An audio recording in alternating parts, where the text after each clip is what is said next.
విజయవాడ అనంగానే గుర్తొచ్చేది విద్యల వాడ.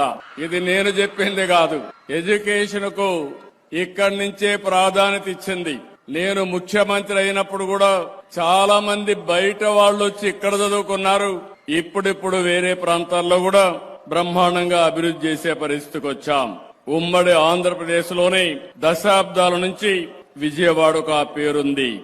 ఎన్నో విద్యా సంస్థలు ఇక్కడ లక్షల మంది విద్యార్థుల్ని తీర్చిదిద్దారు.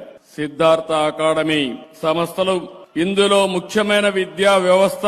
విజయవాడ చెప్పంగానే మనకందరికి గుర్తొచ్చేది సరస్వతి దేవికి కొలువైనటువంటి ప్రాంతం. ఈ ఇన్స్టిట్యూట్ చూశాను. దేశంలో ప్రపంచంలో ఎక్కడున్నా ఇక్కడ చదువుకున్న వాళ్లే మెజారిటీ ఉన్నారు.